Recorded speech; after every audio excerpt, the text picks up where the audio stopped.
কেউ যদি মনে করে থাকেন ব্যক্তি দল কোন স্বার্থের জন্য আমরা দৌড়াচ্ছি, আমি আবার বলছি, আল্লাহর কসম করে বলছি, না না না। আল্লাহ রাব্বুল আলামিন এক জালেম এক ফ্যাসিস্টকে তাড়িয়ে আবার আমাদের উপরে আল্লাহ সেই জালেম ফ্যাসিস্ট চাঁদাবাজ চাপিয়ে দেবে, এটা আমার মন বলছে না। আমাদের দেশে হবে, বাংলাদেশ মুক্ত হবে, এই দেশে স্বাধীন পতাকা বাংলার জমিনে উড্ডীন হবে। আমাদের দেশের বড় বড় নেতারা, বিশেষ করে প্রধানমন্ত্রী শেখ হাসিনা, সে বলেছিল কি, হাসিনা ফালায় না, ওরে গর্ব, ওরে দাম্ভিকতা।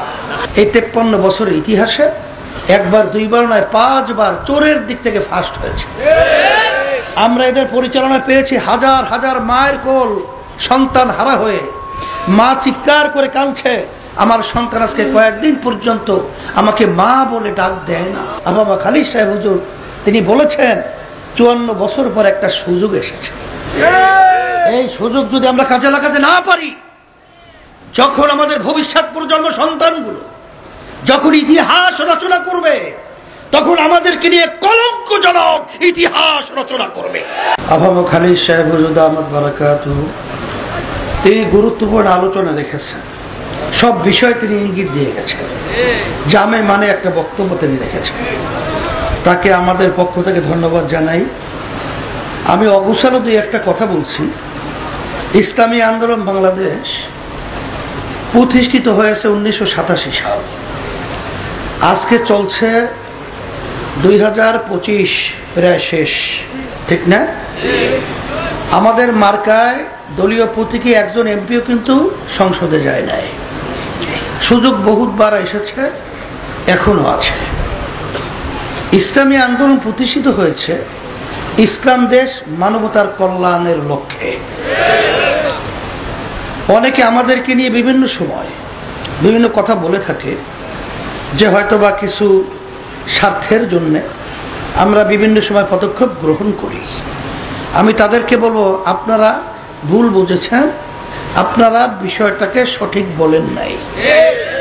কারণ আমি কিন্তু কোথাও প্রার্থী হই নাই, আর কেন্দ্রীয় সিদ্ধান্ত হবও না, কারণ সারা দেশে আমার সফর করতে হবে।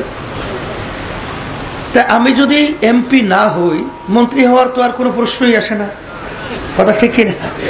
তাহলে সরকারি কোনো জায়গায় আমার যাওয়ার কোনো সুযোগও নাই, আছে?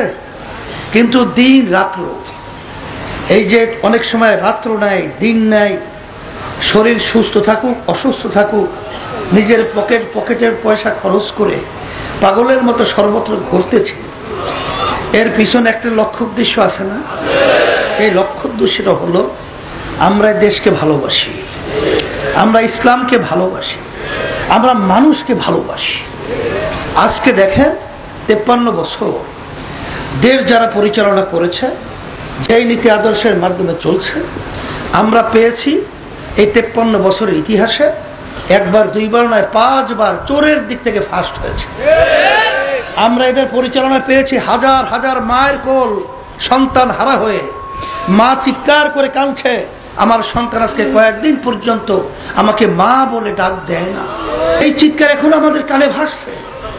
আমাদের সেই শোকের চোখে ইতিহাস, যখন আবু সাইদের মতো 2 হাত প্রসারিত করে যখন এই দেশের জন্য জীবনকে বিলীন করেছিল, সেই হাফেজ, সেই আলেম, সেই বাংলাদেশের যারা নাকি এই দেশকে ভালোবাসে, ইসলামকে ভালোবাসে, তাদের জীবনকে দেশের জন্য বিলিয়ে দিয়েছে।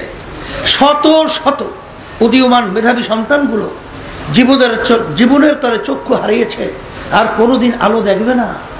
সেই দৃশ্য এখন আমাদের সামনে ভাসছে। সেই অবস্থায় আজকে আমাদের হযরত আবাবা খালিদ সাহেব হুজুর তিনি বলেছেন 54 বছর পর একটা সুযোগ এসেছে। এই সুযোগ যদি আমরা কাজে লাগাতে না পারি, যখন আমাদের ভবিষ্যৎ প্রজন্ম সন্তানগুলো যখন ইতিহাস রচনা করবে, তখন আমাদেরকে নিয়ে কলঙ্কজনক ইতিহাস রচনা করবে। এই সুযোগ কাজে লাগাবার জন্যই আজকে দিন রাত্র পাগলের মতো সর্বত্র ঘুরছি। কেউ যদি মনে করে থাকেন ব্যক্তি দল কোন স্বার্থের জন্য আমরা দৌড়াচ্ছি, আমি আবার বলছি, আল্লাহর কসম করে বলছি, না না না। এই জন্য আমি সকলকে তার আহ্বান জানাচ্ছি, আসেন আজকে যদি আল্লাহ মাফ করুক, আমাদের দেখা দৃষ্টিতে আমরা যারা দেখছি, যদি বিগত দিনের যারা দেশ পরিচালনা করেছে, এখন তারা নতুন ভাবে আবার দেশ পরিচালনা করার জন্যে তারা পাগলের মতো হয়ে, গ্রাম্য একটা কথা আছে, অর্ধ পাগল এখন ফুল পাগলের আর এক ডিগ্রি যদি দেন তার চেয়েও বড় পাগল। কখন ক্ষমতায় যাবে আর আবার সেই চরিত্র আবার বাস্তবায়ন করবে। আমরা বুঝে ফেলেছি পুরান বউকে নতুন শাড়ি দিয়ে ঘোমটা দিয়ে ধোকা দেওয়া যাবে না,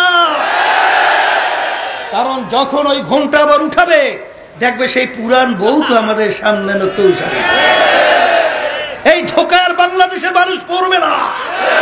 ধোকা খেয়েছি, 53 বছর দিয়েছে, আর ধোকা নয়, দেশকে মুক্ত করতে হবে, ওদের থেকে দেশকে আজাদ করতে হবে। এই লক্ষ্যে পরিষ্কার ভাবে ঘোষণা করছি যে আজকে আমরা যারা দেখেছি, সংক্ষেপ কথা হলো এতটুকুই। শোনেন শোনেন কথা শোনেন, কথা তো বলেই যেতে হবে।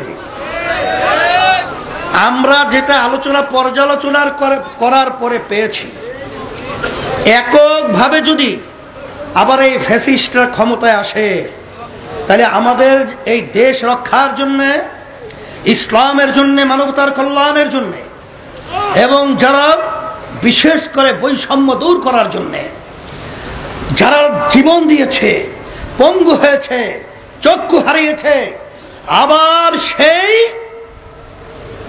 পিছনের রাস্তা দিয়া আবার সেই ফ্যাসিস্ট ঢুকবে। আবার সেই আমাদের দেশের বিদেশের আধিপত্যবাদীরা আমাদেরকে প্রিসক্রিপশনের মাধ্যমে আবার পরিচালিত করবে। এটা আমাদের সতর্ক হতে হবে। হ্যাঁ, তবে একটা কথা হলো, কাজ তো নিজের ব্যক্তি স্বার্থ, দলের স্বার্থের জন্য করি না। ভুল ত্রুটি হলেও আল্লাহ মাফ করবে। আমি বহু উলামায়ে কিরামদের সাথে আলোচনা করে দেখেছি, সবাই বলেছে, হুজুর আমরা কাজ তো নিজের ব্যক্তি স্বার্থের জন্য করি না, করি ইসলাম, দেশ, মানবতার কল্যাণের জন্য। তা আল্লাহ রাব্বুল আলামিন আমাদের জন্য পথ খুলে দেবেন। আর আমার মন বলছে, আজকেও বলছি, আমি চুয়াডাঙ্গায় বলেছিলাম যে আমাদের দেশের বড় বড় নেতারা, বিশেষ করে প্রধানমন্ত্রী শেখ হাসিনা, সে বলেছিল কি, হাসিনা ফালায় না, ওরে গর্ব, ওরে দাম্ভিকতা, ওদিকে ভাত পাক করে খেয়েও যেতে পারে না। তাহলে বুঝা গেল আল্লাহর মাইর আলমের বাহির। কথা ঠিকই না? তা আল্লাহ রাব্বুল আলামিন এক জালেম, এক ফ্যাসিস্টকে তাড়িয়ে আবার আমাদের উপরে আল্লাহ সেই জালেম, ফ্যাসিস্ট, চাঁদাবাজ চাপিয়ে দেবে। এটা আমার মন বলছে না। আমাদের দেশে হবে, বাংলাদেশ মুক্ত হবে, এই দেশে স্বাধীন পতাকা বাংলার জমিনে উড্ডীন হবে, এই আশাবাদ ব্যক্ত রেখে সকলকে ধন্যবাদ জানিয়ে দোয়া চেয়ে দোয়া করে আলোচনা শেষ করছি।